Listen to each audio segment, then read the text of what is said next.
Crimson Desert's 2.0 update just released as announced at Gamescom, and I've been playing it. There are a lot of changes that I'll be breaking down in this video, including some massive changes to the overall story and how it flows, new cutscenes, there's a bunch of new skills, and some hints at what is coming in the next update. So I'll be going over everything that is in Patch Notes 2.0 as well. I played a bunch of this now to give you guys an idea of what the realistic changes look like. I am blown away by the story overhaul. Like, playing from the start of the game now, it just feels a lot more cohesive with how the cutscenes play out. Cliff has some narration as well, which actually makes it feel a lot more personal right from the start of the game. I know the question a lot of people are wondering, is it worth starting over for? Well, they do have a new game mode which will actually allow you to save your skills as you return to the game again. But if you're like 30, 40, 50 hours already into the game, I'd honestly keep just rolling with it because there are new story moments sprinkled throughout all the different cutscenes in game. And that is a big component of what this patch is all about. So like right at the start of the game, Cliff does have some talking and narration, and it does make things make a lot more sense to the overall plot of the game and why you should care about Cliff and his struggles. There are also some new voice languages, including German and new subtitles, interface language, as well as 8 new skills and improvements to the skill system, which I think is really nice.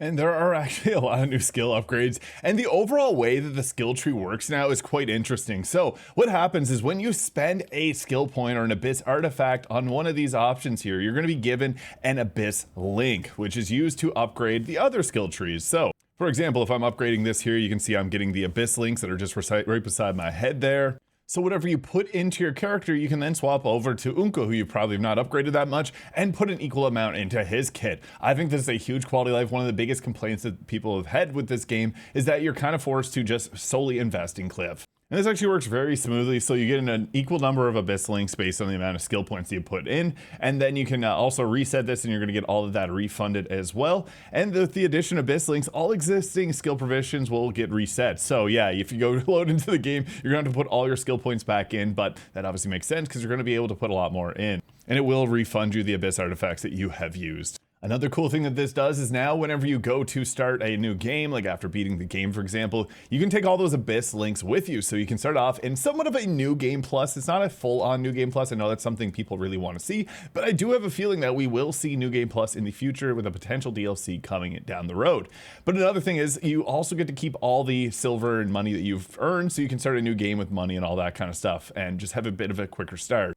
There are also 8 new skills that have been added for Cliff. I will talk about those a little bit later just to avoid spoilers for those that don't want to see it. But the big thing is those 5 new voice languages for German, French, Spanish, Japanese, and Brazilian Portuguese, as well as an Arabic in-game language. And another major update that came with this is the improved UI of the main quests. And honestly, it looks really nice. As you go into like the quest 1 or mission 1, chapter 1, you're going to see a bunch of new screens that pop up and they look really nice. It fits within like the overall like UI of the game very well. And they've also made changes to how the journal looks, so you do have your regular old faction quest, but if you go into the main quest here, it is now broken down a lot smoother, and you can actually see like different images to just make sense of it and compartmentalize the quest a little bit better. So yeah, it's a really big change overall to the way that the story flows, which is incredible. Now there's a lot of other changes here to the overall content of the game. So there was issues that were fixed with the Kilden workshop and Blackstar having issues with not being able to be ridden. I'll go over a bit more of the story stuff in a moment. Just going to touch on all the different improvements here and what I've seen.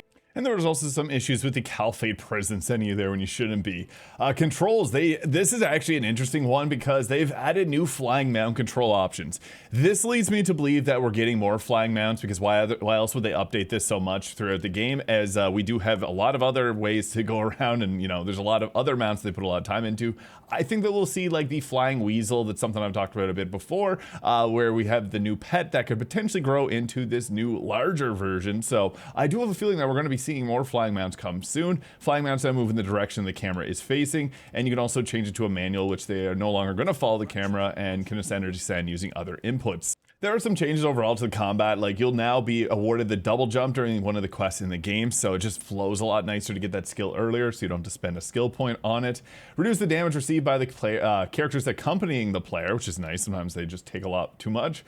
Fix an issue where the Axiom Force cannot be used while flying in safe zones. I've had that happen to me. Fixed an issue where the player took damage in the Forgotten Generals. Phantom Knight was spawned nearby.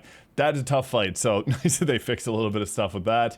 They also fixed an issue where the ricochet shot of the Strongbow gloves is not applied with special arrows. Fixed an issue with the character was thrown a different direction from the throwing animation after using Nature's Grasp to toss him around. And they also separated the battle between Golden Star into distinct phases and added a phase-specific attack pattern. So Golden Star is a big dragon fight you have to do. They've made changes to it in the past, so it's nice to see they're still making improvements and trying to make some of the fights in this game a little bit more interactive. The UI has also been updated so that the contribution UI will no longer have issues where it failed to display during gameplay. There's been weird contribution issues in the past, so it's nice to see that fixed as well. And fixed an issue where certain skill knowledge appeared in the notification tab. They've also fixed localization overall, so different languages as well. And there's a bunch of other fixes here to fix an issue of images in the memory appeared slowly while shining the lantern on a memory fragment. I know the memories in general are really buggy. It's something when I was doing guides for this game that I always had to address just because there are issues that popped up, which they have been fixing. They also fixed a guided mission did not appear during Chapter 2, which is you're supposed to use Blinding Flash. And when I was playing it through, they actually make it a little bit more like, when you're going through that beginning tutorial in like the Axiom area, they actually make it a little bit more like you know what you're supposed to be doing at that point, which is nice. I've only replayed Crimson Desert one time after playing through the entire game, so I'm not 100% sure if it was a large change or not, but it did feel a lot more like constructive towards the start of the game. They also fixed it so Damien can't use shield toss while falling, and they fixed an issue where the musket remained visible on the back while doing mini games with doing duo, which is kind of funny. A little bit of a typo here, but the Spectre Knight that was summoned by the Spear of Judgment, Abyssgear, could be hit by projectiles, and now it cannot be. They also fixed an issue where players were not dismounted when falling from heights on certain circumstances. Issues with moving trades goods, improved the image for certain quests and knowledge, and fixed an issue where puzzle hints were obscured by the tree roots as well. Fixed an issue where certain outfits appeared unnatural, and they also fixed an issue where the crane would break when firing an elemental infused bow at a target in the questline Exact the Buried Relic mission. The Demonician chainsaw can now be donated as camp weapons, fixed an issue where certain terrain and objects appeared unnatural as well, and improved Chapter 9's mysterious voice guide cutscene to allow the players to restart if Wusa or Magyu dies. And I also noticed that they did update their known issues log here, which has a bunch of new additions here, so there is some stuff that they're working on. You can pause this right now if you want to read through it. Another change too is that you can actually now switch between characters a lot more smoothly. So like, for example, I switched over to Cliff here from Damien, and she is still just nearby as we were both in Hernan. So this actually makes it feel more like Grand Theft Auto in a sense, where you have your characters. Obviously you can call out Damien at any time to have her run alongside you, but we were nearby, so we just linked up just like this.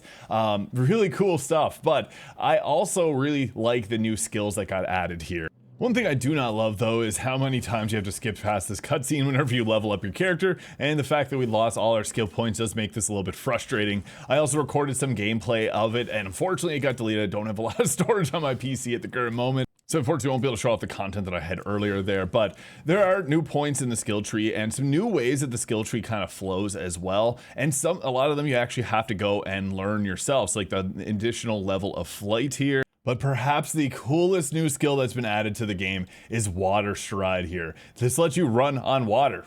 That's wild. So yeah, you can literally just sprint across water here. Absolutely absurd. I love this, and it's really cool to see them adding new complete mechanics to the game here. This does drain your stamina and your spirit to be able to do that, but it's really cool, especially if you're using some of the potions that make it so you don't consume stamina, or if you're swapping through your food quickly. But yeah, seriously so cool. We're about to go under. Wow, love this. This is a massive change. Nothing a couple honey teas while swimming can't fix. Yeah, when I started a new game, it ended up overriding all the saves that I had. So if you do end up starting a new save file with this, just make sure that you do manually save your latest one if you were to upgrade all your skills here. You can also dive while you're flying with the enhanced flight there. I'm pretty sure this ascending force palm, which increases the height and jump distance of your force palm. I think this is a new one. There again, there's no notes that list out all the changes here, unfortunately. So I will be spending the night playing this entire update to see what all comes from this. But now, one cool thing about this is I started one of these new games here, and I got all the Abyss links that I had from my previous game. You see here the 401, so that I can freely put through my kit. It's not the same as an actual Abyss artifact, because when you get one of these and you use it, it's going to give them to Damien and Unka as well, whereas this is just a one-time pick that you can put into your skill tree. So you can start the game off and be very strong. You also get to keep all your silver too, so you don't do like the early game hustle to get all the resources and stuff, which I think is a really nice way to re-experience the game. So I can't get the cutscenes to load up here for the video, but in my opinion, what I think it does best here is it actually makes Cliff talk throughout the game, and it makes him actually explain what's going on a little bit more. And again, whenever you played through this game before this patch, Cliff didn't really talk at all, and it just felt really awkward. So having him do a little bit of a monologue here and there as you go between the chapters and talk about the events of the game, I think really does make the flow of things a lot nicer. It is still pretty slow at the start, but I think that this actually adds quite a bit to it. So I think this really does tie everything together from the start all the way through to the end. And if you're going through at the end, you may notice some of the new ways that it flows through and talks about bosses have been improved. So every single boss in the game now actually seems like they matter in the grand scheme of things, which I think is really nice.